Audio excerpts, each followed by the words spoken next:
sibuyas. Asian, Asian gulay. Ating gulay. Ang patatas. At ito magiging ulam din ng asawa ko bukas. Kanyang vlog ko kasi. Ang vlog niya kasi buhay nila sa Japan.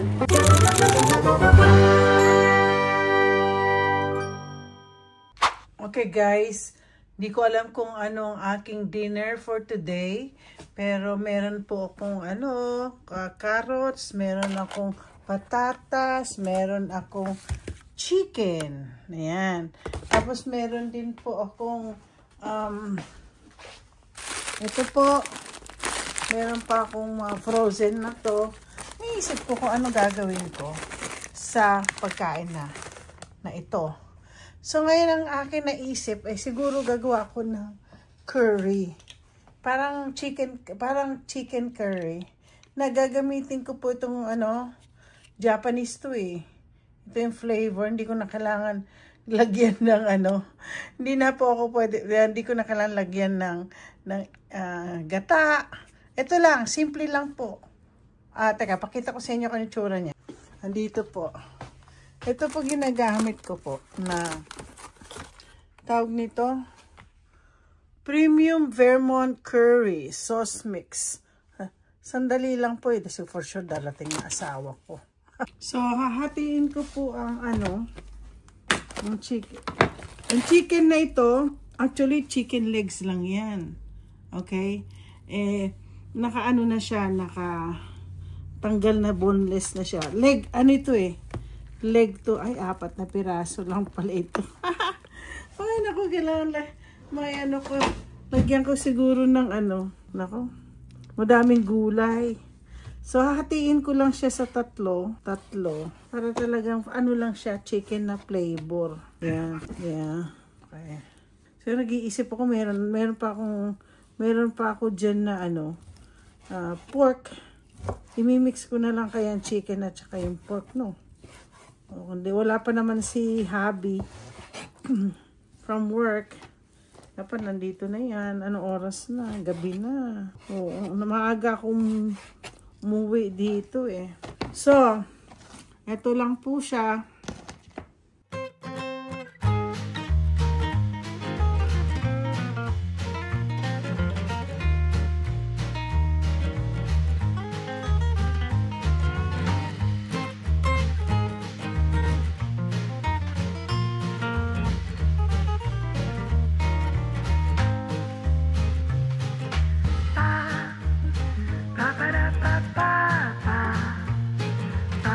So, konti lang po yung chicken.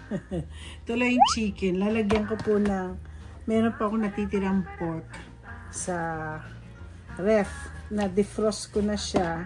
Na-defrost na siya. So, imimix ko na lang tong pork and chicken. Alam niyo po, kasi ito rin ang magiging lunch ni Lance tomorrow. Nagluto na rin ako ng kanin. Kita ko sa inyo kung saan ako ng kanin. Nagluto po ako ng kanin sa palayok natin. Hindi pa. Kumukulo pa siya. Diba? Ang ganda kasi pag yan. Alam niyo kung saan ko ito nakuha. Itong kasi napanood ko isang vlogger na taga Japan. Bumibili siya. Yung si J. Pinoy. Yan. Sabi ko, bili nga ako niyan. Nakakatuwa. Okay. Ito ang ginagamit ko. Avocado oil.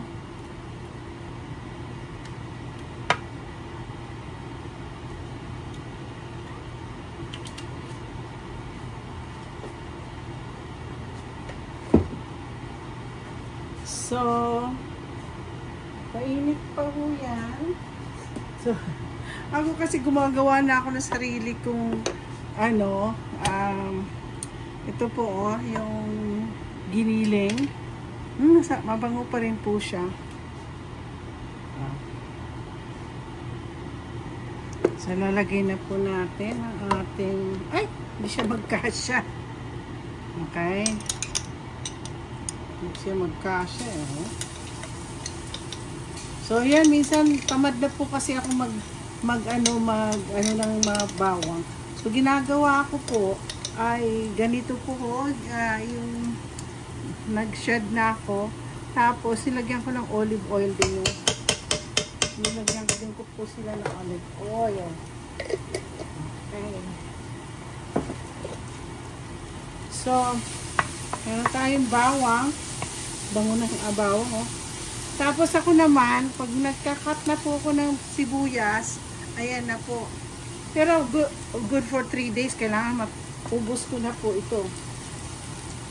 Well, actually, ilalagay ko na po ito. Lahat na to. Bango. So, yan natin sibuyas. Ganyan po ako nung ako ay single at nagluluto. Kinakat ko na po lahat ang mga para pag nagluto ako, madali na sa yung preparation. Ilagay ko na nga lahat. Ilagay ko na. So, ngayon, yan natin itong sa ating sibuyas. Ngayon, ang minix ko ang chicken at saka pork. Ito lang kasi meron ngayon sa aking sa aking ref. Nag-iisip ako talaga. Minsan mahirap po mag-isip po nung papakain mo sa asawa mo Amerikano. Mabuti po, gusto niya po kasi ang curry. Yan po ang ino-order niya lagi kapag nagpupunta po kami sa mga Asian restaurant.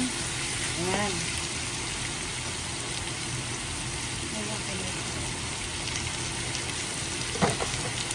Tingnan natin yung kanin. Ay, luto ng kanin. Naluluto ng kanin. So,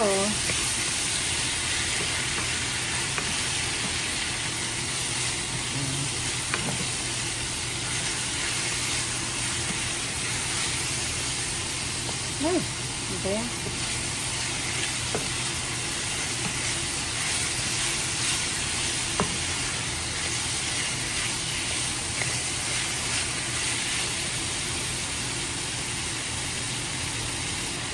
So, na-stir na natin siya.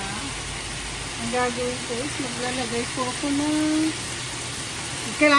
kailangan talagang yung wala yung meat, yung talagang i-stir nyo talaga siya na lutong-luto. No? Tapos, ilalagay na natin ang tubig. Siyempre, may sabaw-sabaw. So, hayaan natin po siyang kumulo.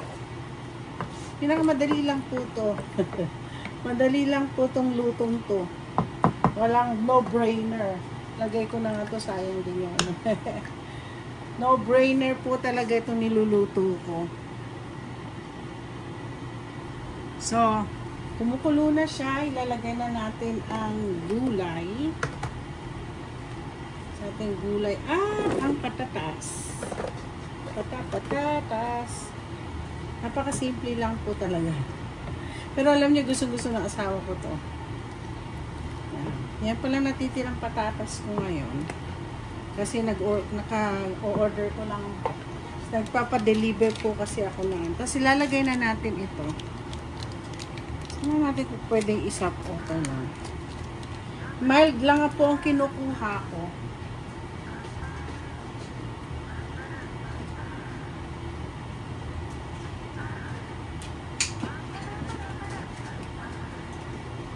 Okay. Ilalagay po natin to.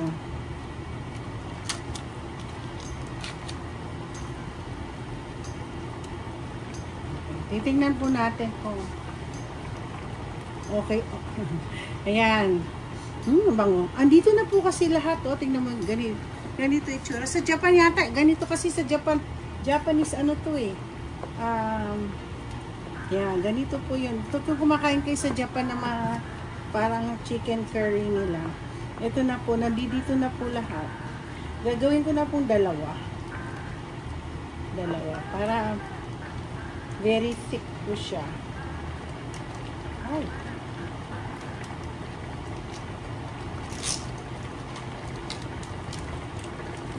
Ay, aray ko. Sakit ko na.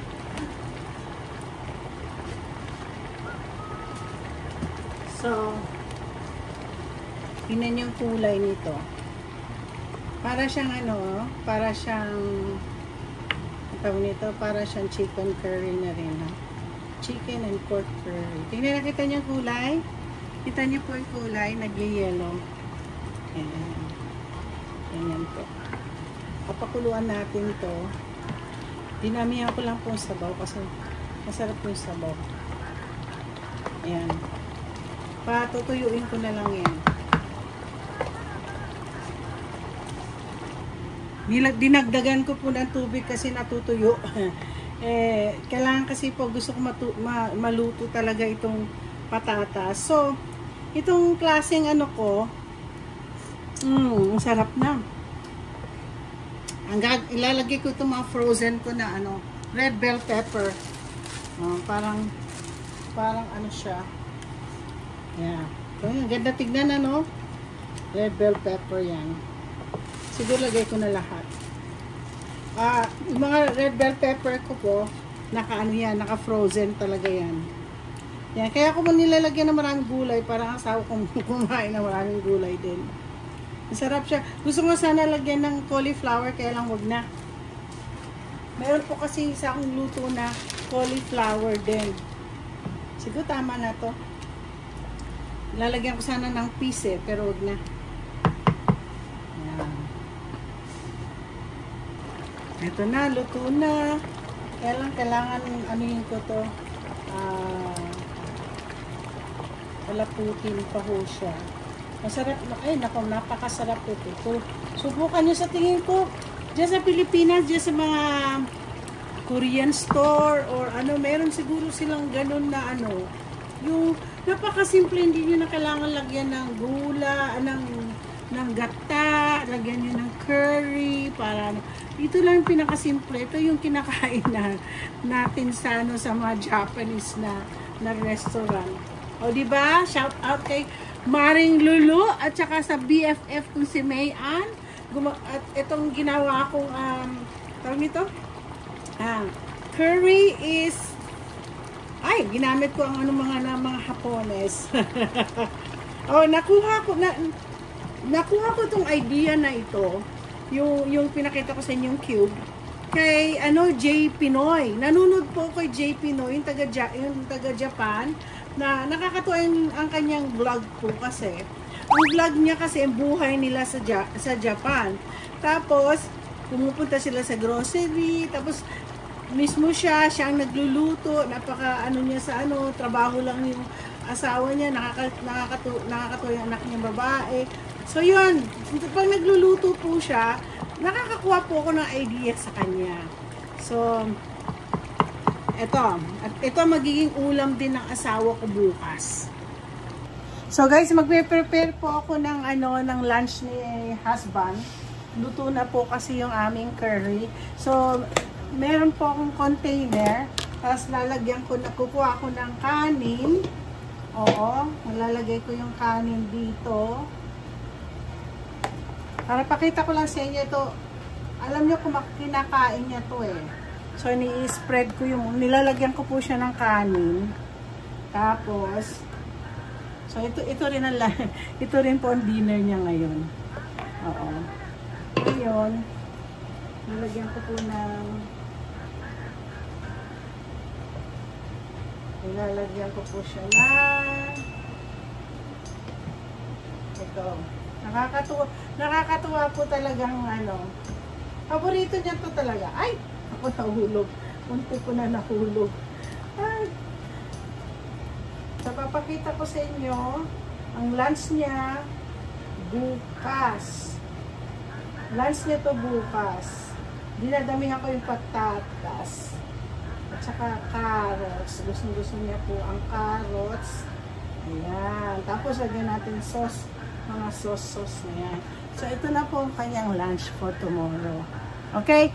So, alam ko na, napakasarap po nito kasi yung dalawang cube na yon, ang lakas po ng ng lasa niya. So don't forget to like and subscribe, at ito po ang dinner namin at lunch ni husband tomorrow.